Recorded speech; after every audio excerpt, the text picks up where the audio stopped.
Obrigado, Fernando. Boa noite a todos. Será que cada um de nós aqui, em algum momento da vida, já pensou nisso?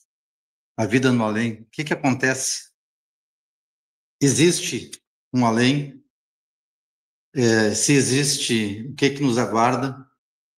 É uma pergunta que a gente tem certeza, muito mais por informações dos grandes filósofos, é uma pergunta que persegue a humanidade praticamente desde o momento em que o ser humano começou a raciocinar, mesmo o raciocínio mais raso que tem, como um ser primitivo ainda.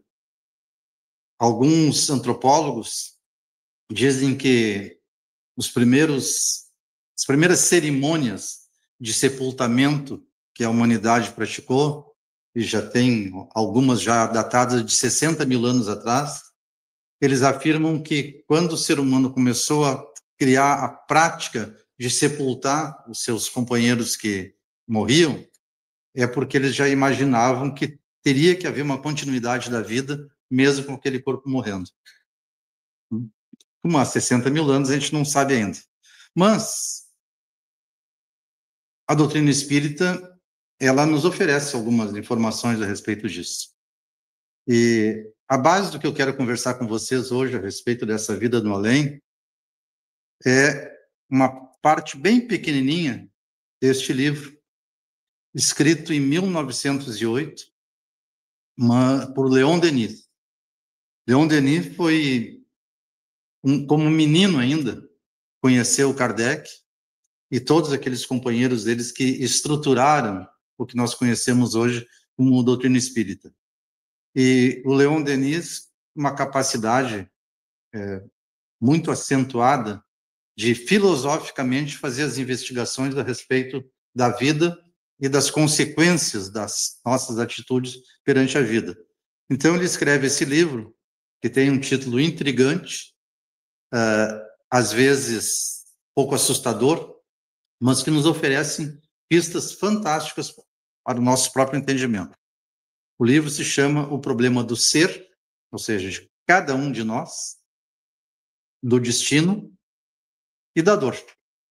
Porque quando nós nos percebemos que cada um de nós é um ser individual, nós também nos apercebemos que a dor faz parte dessa experiência humana.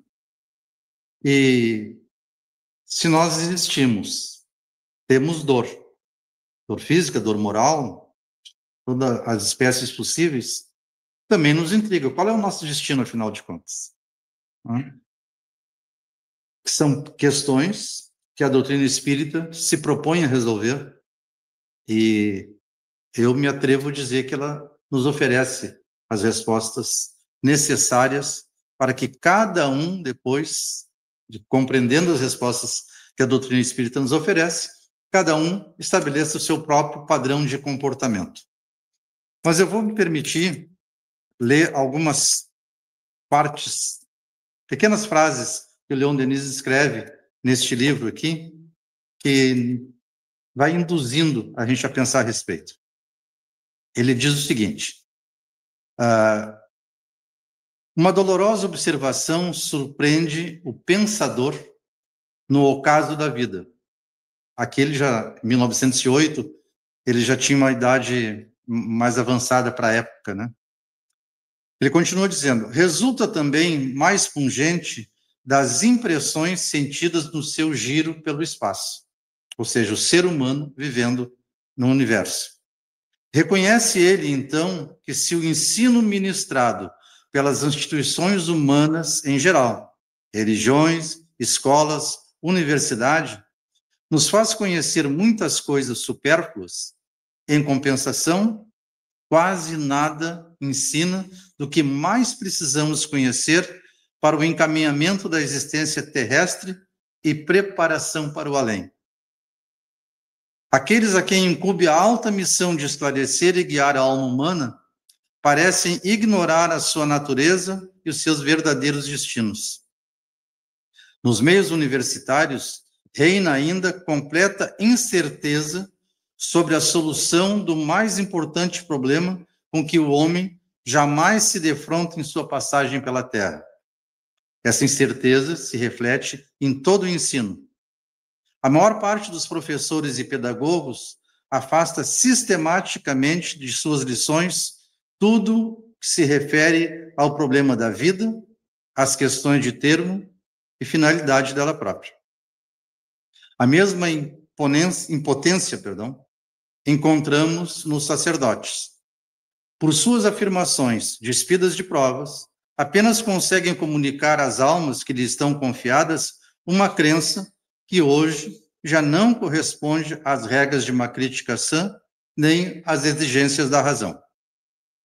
Com efeito, continua ele, na universidade como na igreja, a alma moderna não encontra senão obscuridade e contradição em tudo quanto respeita ao problema de sua natureza e de seu futuro. É a esse estado de coisas que se deve atribuir, em grande parte, os males da nossa época. A incoerência das ideias, a desordem das consciências, a anarquia moral e social. Ele escreveu em 1908 isso. Parece que foi hoje, né? Porque a condição é a mesma. Vejam só. Quando ele fala aqui da universidade, ele está falando, de modo geral, dos cientistas e dos professores que ensinam ciência. Às vezes a gente costuma dizer, e até eu seguramente já afirmei aqui algumas vezes, dizendo que a ciência não cogita do estudo da alma humana, não se preocupa com o além. Se eu disse isso, eu estava completamente errado. O correto é dizer assim: alguns cientistas, infelizmente a maioria, não cogita da alma humana.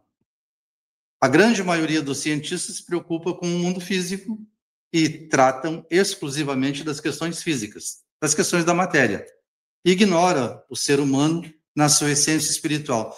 Alguns deles, inclusive, não admitem sequer a existência de espírito, alma, ou seja lá o nome que se queira dar. As religiões, todas elas, nós já comentamos aqui alguma vez, elas partem todas de um único princípio, que existe, de fato, um Criador, um ser supremo, Deus, de modo geral, é assim denominado, e que este Criador, por suas razões particulares, resolve criar o universo e criar o ser humano. Mas todas dizem a mesma coisa.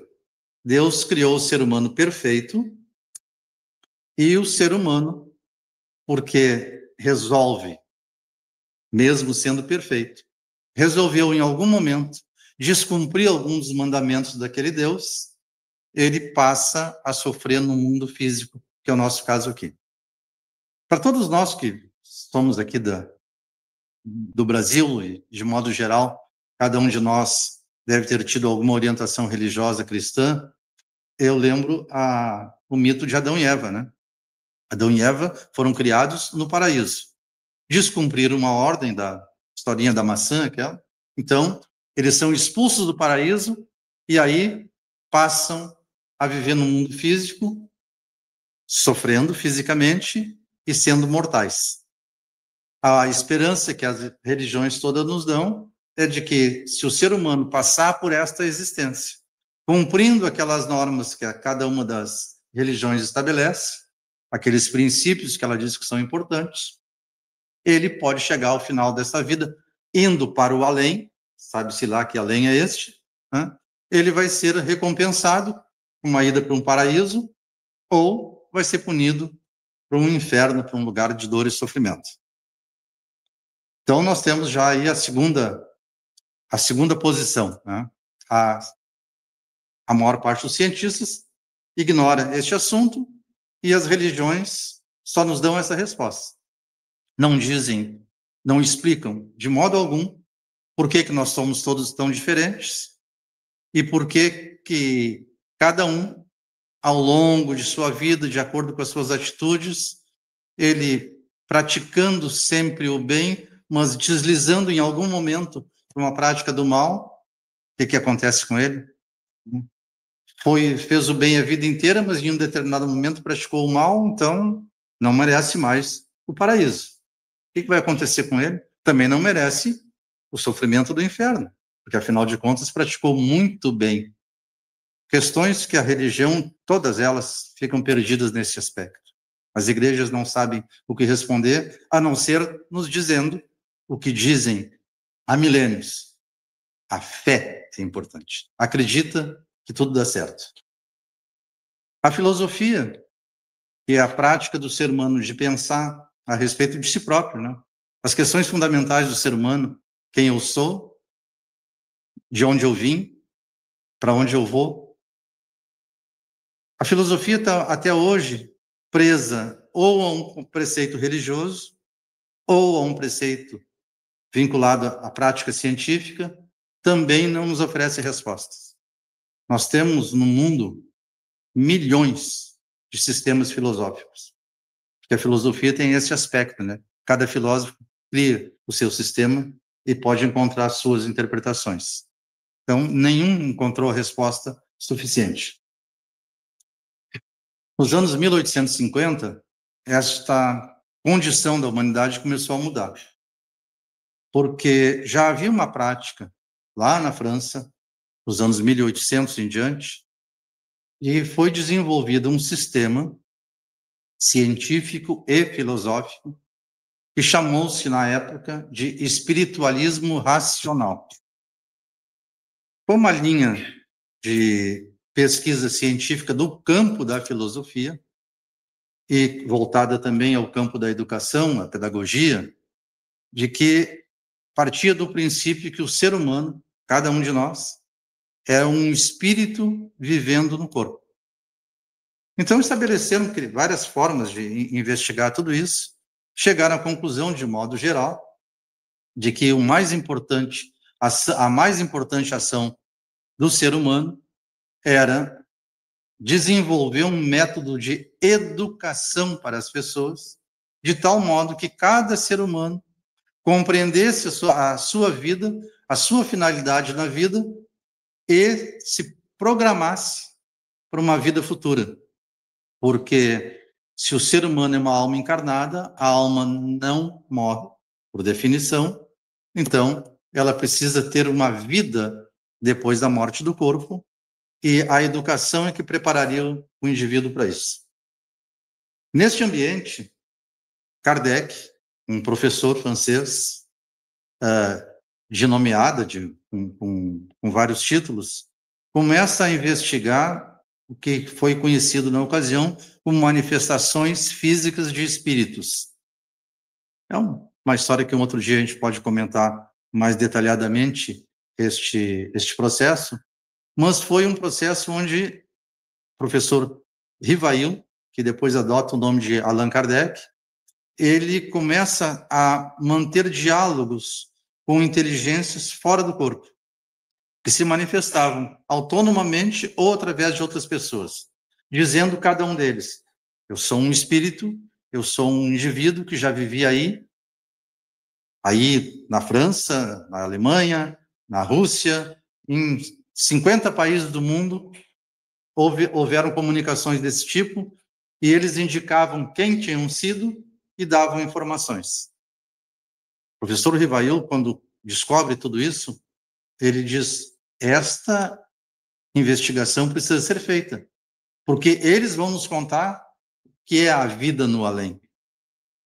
E a partir daí, desse estudo que levou anos, ele estrutura o que nós conhecemos hoje como doutrina espírita, com contribuição de mais de 1000 médiuns em 50 países diferentes, todos provocando comunicações com esses espíritos que vieram, cada um a seu tempo, e cada um, de acordo com a sua condição, trazer informações sobre a vida no além. E aí nós temos, então, o primeiro conjunto estruturado que nos responde às questões fundamentais da filosofia. Porque a doutrina espírita, pessoal, ela se apresenta no primeiro momento, e Kardec, quando publica a Revista Espírita, ele chama ela de Jornal de Estudos Psicológicos. Foi uma investigação com metodologia científica a respeito de problemas filosóficos. Né? Quem eu sou? Os espíritos responderam de uma maneira bem simplificada. Eu sou um espírito imortal, criado simples e ignorante por Deus, destinado à perfeição plena e absoluta e à proximidade com o Criador. Da onde eu vim? Eu vim da vontade do Criador. Ele resolveu criar cada um de nós como um ser único, por um ato de vontade e bondade, que nos permite estar aqui. E para onde eu vou? Eu vou para o meu destino verdadeiro, para a origem de cada um de nós, que é a proximidade de Deus nesse além, no mundo espiritual.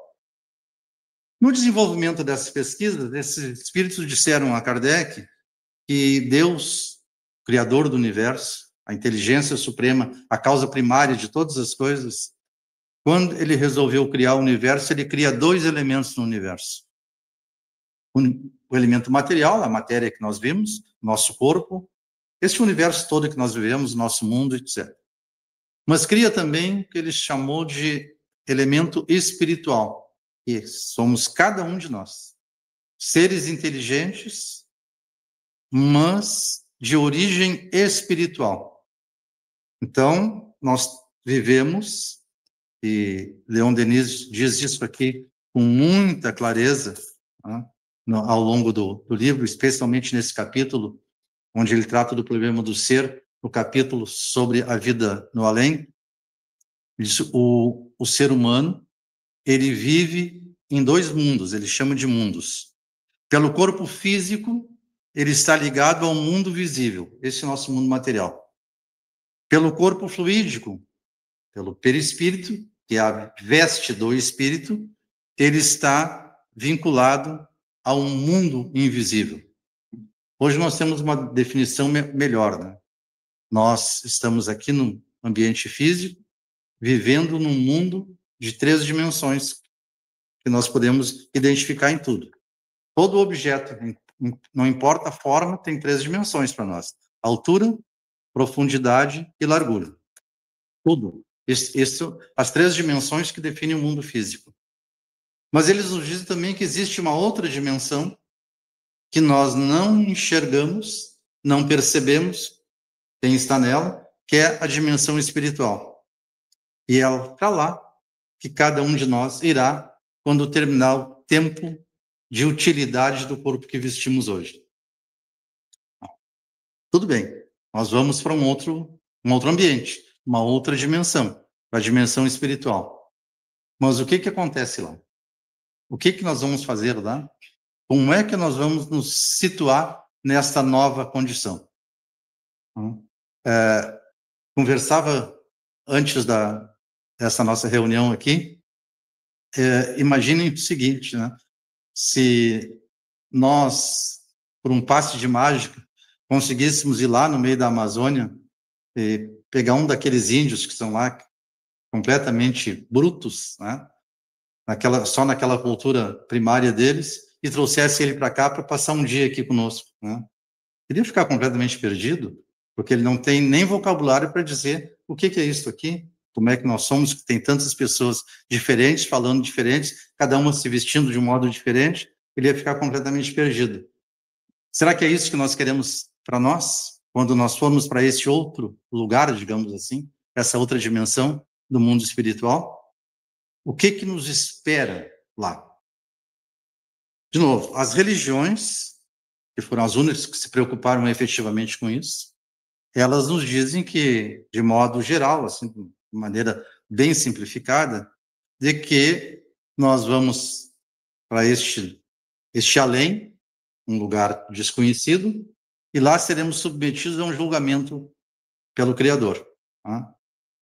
Um destino bom ou um destino ruim. Mas isso não é suficiente, não dá resposta suficiente. Kardec, neste processo todo de investigação que ele toma com o mundo espiritual, ele chega à conclusão que só uma experiência concreta pode resolver essa questão. Para onde nós vamos? Como vai ser a nossa vida lá no além?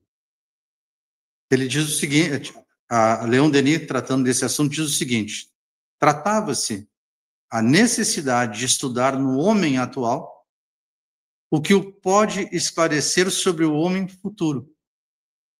Não há outra saída para o pensamento humano, já que, infelizmente, a religião, a filosofia e a ciência, por insuficientes, estabeleceram um verdadeiro materialismo. Foi somente com o aparecimento desse espiritualismo racional que isso pôde ser investigado. E aí Kardec, quando publica a estruturação toda da doutrina espírita, ele publica o Livro dos Espíritos, que é a base de todo o conhecimento espírita, publica o Livro dos Médiuns, que é onde ele explica a metodologia, o procedimento e as condições de comunicação com o mundo espiritual, publica o Evangelho segundo o Espiritismo, que é a explicação do ensino moral de Jesus, exclusivamente o ensino moral, e publica também um livro chamado O Céu e o Inferno, ou A Justiça Divina segundo o Espiritismo. Neste livro, ele nos traz algumas informações extremamente importantes. Por exemplo, ele diz que no interrogatório desses espíritos que se manifestavam, ele descobre o comportamento deles e as leis que eles próprios informam que ocasionaram o seu comportamento. Aí ele diz o seguinte: as leis que decorrem desta investigação do mundo espiritual são deduzidas apenas da concordância dessa imensidade de observações. É o caráter essencial e especial da doutrina espírita. Jamais um princípio da doutrina foi retirado de um fato isolado ou da afirmação de um único espírito, ou do ensinamento dado a um único indivíduo, ou de uma opinião pessoal. Ou seja, Kardec, pessoalmente, e através de vários companheiros, onde ele tinha confiança, interrogavam os espíritos que se manifestavam em diversas ocasiões, e ele, neste livro aqui, O Céu e o Inferno, bem de acordo com o que Leon Denis escreve no Problema do Ser, do Destino e da Dor, ele classifica os espíritos em algumas categorias. E ele é muito claro, inclusive, em dizer que essas categorias, como qualquer classificação de categoria que alguém possa fazer, ela é puramente arbitrária. Ele poderia ter criado outras categorias também. Mas ele faz o seguinte: ele reúne, neste livro, uma série de informações dadas por alguns que ele chamou de espíritos felizes. Outros, espíritos em condição mediana. Nem felizes, nem completamente sofredores ainda. Outra categoria, espíritos sofredores. Outra, suicidas. Ele investiga a condição dos suicidas. Uma outra ainda, os criminosos arrependidos. Os espíritos endurecidos. Nestas poucas categorias, que não abrange todo o conjunto de espíritos que estão nesta dimensão espiritual, evidentemente, ele apresenta os depoimentos de cada um deles. Então, alguns que são sofredores, por exemplo, e declaram que estão lá sofrendo, e sofrendo muito. E uma lembrança, não é sofrimento físico. Como é uma dimensão espiritual, não tem sofrimento físico. Mas eles ainda estarem presos à vida terrena, passando uma vida inteira aqui, sem pensar na sua condição de vida no além, imaginam que lá sofrem fisicamente como poderiam ter sofrido aqui. Eles explicam o porquê que eles sofrem. Eles explicam que eles não reconheciam a existência do Criador, ou não se preocupavam com o próximo, ou cuidavam simplesmente do seu próprio interesse, da satisfação das suas vontades materiais, ignorando a prática do bem, ignorando até a existência das outras pessoas. Os espíritos endurecidos se apresentam essencialmente como aqueles que jamais admitiram a existência do Criador.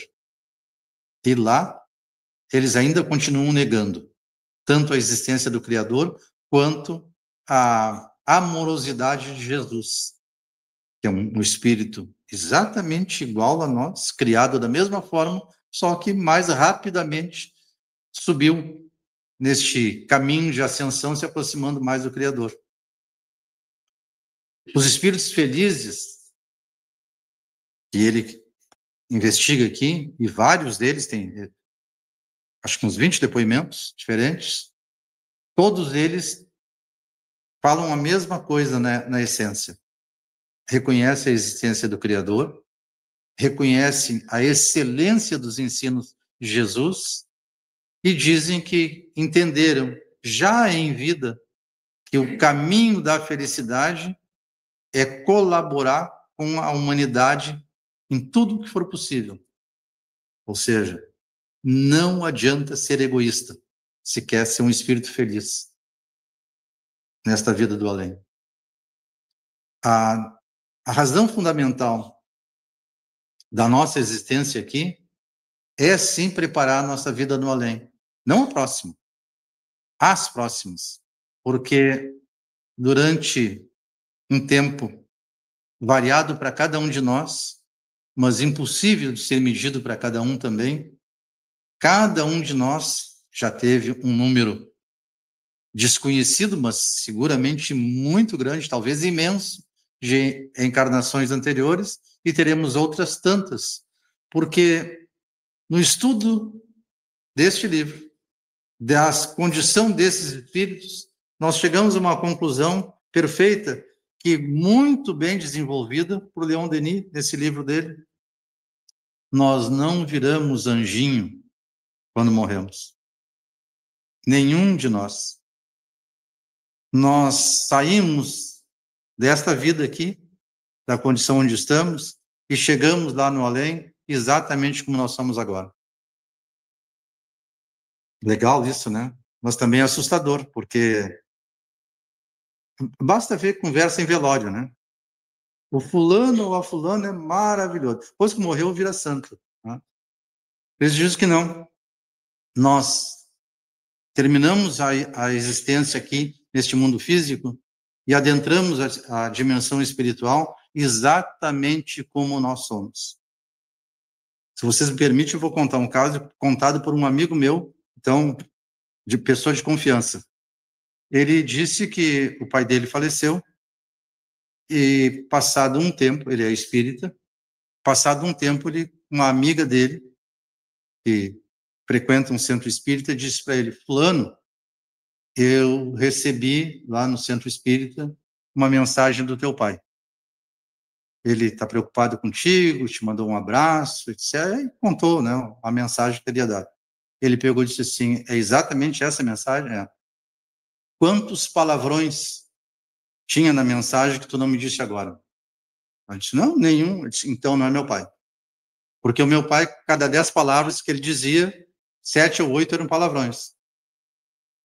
Ele disse: o que eu quero dizer com isso, contando essa história, porque foi esse o objetivo dele quando me contou. Que nós vamos para a dimensão espiritual, para o além, exatamente como nós somos agora. Então, quem é que nós vamos encontrar lá? Nós vamos encontrar um anjinho sorridente, uma harpa na mão nos recebendo? Ou nós vamos encontrar lá aqueles com quem nós convivemos agora, com quem nos afinizamos agora? Os criminosos, aqui fizeram depoimento para Kardec, todos eles dizem que lá estão com os seus comparsas, com os outros criminosos que são iguais a ele, pensam iguais a ele e agiram e agem iguais a eles. Os felizes dizem que estão com outras pessoas que pensam exatamente igual, que durante a vida física agiram exatamente como eles, praticando a caridade sempre que possível, respeitando o outro nos limites da sua compreensão, agindo ou tentando agir de acordo com os ensinamentos de Jesus. Aqueles espíritos sofredores, todos eles dizem que passaram a vida desprezando o outro, olhando só para os seus próprios interesses, não pensando sequer na vida futura, agindo como se esta vida aqui fosse a única e cumprindo alguns rituais, alguns sacrifícios mandados pelas diversas religiões, Deus ia olhar e achar bonitinho e colocar no paraíso. Os espíritos endurecidos continuam lá, em companhia de outros iguais a eles, dizendo que Deus não existe, mesmo sabendo que não morreram nunca, e não conseguem morrer, que Deus não existe, que Jesus é um indivíduo desprezível e que os ensinamentos deles não servem para nada. Aqueles medianos dizem, eu fiz o meu esforço, eu pratiquei o bem, não todo o tempo. Eu fiz algumas coisas boas, mas também tive vários tropeços na vida. E cada um deles diz, estou aqui ansioso, aguardando a próxima oportunidade, uma próxima reencarnação, agora já consciente de tudo isso e disposto a, numa próxima oportunidade, me modificar um pouquinho mais, modificar no caminho do bem. Tudo isto foi investigado por Leon Denis neste livro aqui, que é um manual de filosofia, mas não como a gente costuma imaginar, um manual de filosofia dos filósofos, digamos assim, sem desrespeito a nenhum deles, filósofos comuns que nós conhecemos por aí. É uma linguagem facílima de compreender, extremamente clara e diria até que muito mais fácil de compreender do que o próprio Livro dos Espíritos, que exige uma organização de raciocínio mais elaborada. Neste aqui nós compreendemos perfeitamente, né, qual é o nosso caminho para uma boa vida no além. Alguns de nós a terão, alguns de nós não terão uma tão boa assim, mas também registrado tanto pelos depoimentos daqui do céu ou inferno, quanto pelos depoimentos dos espíritos que se comunicaram com Kardec na organização do Livro dos Espíritos e extremamente decifrado sobre os aspectos filosóficos e morais por Leon Denis nesse livro, O Problema do Ser, do Destino e da Dor. Cada um de nós, num determinado momento, compreende as suas próprias limitações e sabe que, limitados que nós somos, todos nós não temos a menor condição de, numa única existência, nos modificarmos completamente a ponto de, por um passe de mágica, virarmos um anjo, um ser de luz perfeitamente dedicado ao bem.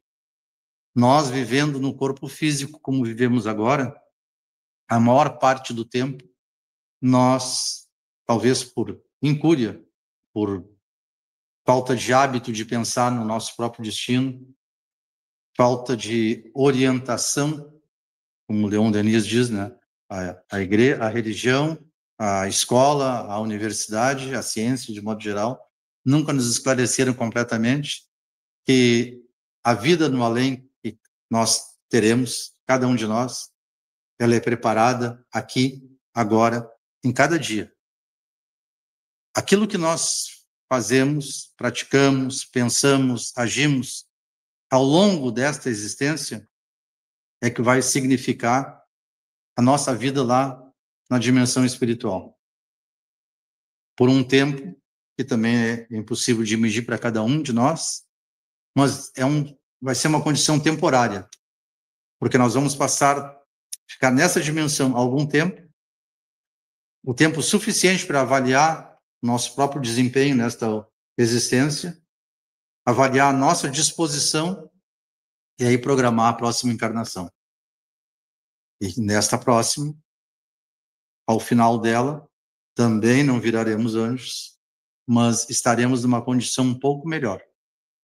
De espíritos, quem sabe, em condição mediana, com mais 1, 2, 3, 10, um número variável para cada um, seremos espíritos felizes.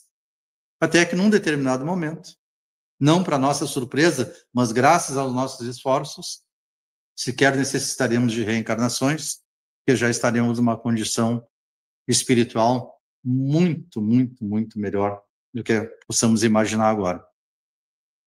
Então, resta agora lembrar a afirmação de Leon Denis aqui no início, de que até agora nós não tínhamos respostas, agora nós temos. As chagas que nós vemos na nossa organização social e política, né, e o nosso país é pródigo nessas barbaridades todas, né, mas outros no mundo também, tudo isso acontece porque o ser humano, nós, ficamos pensando a maior parte do tempo os nossos interesses de hoje, da vida material aqui agora, esquecendo que a vida não acaba. Existe a morte do corpo, mas nós continuamos, e o nosso destino, o problema do ser, do destino, o nosso destino é a felicidade plena e absoluta, graças aos nossos esforços, não como um passe de mágica, um ato de bondade de alguém. O nosso esforço é fundamental para chegarmos nessa condição. Então, não resta outra coisa agora para encerrar a nossa conversa, fazer um convite para cada um de nós todos. Eu me incluo, obviamente, nisso. E estudemos um pouquinho mais o que a doutrina espírita nos diz, porque nos mostra um caminho fantástico para a nossa própria melhoria, para a nossa felicidade futura. E, inclusive, ajuda naquilo que nós chamamos de felicidade aqui e agora, porque nos dá paz e certeza de que Deus é plenamente justo e bom. Muito obrigado pela atenção.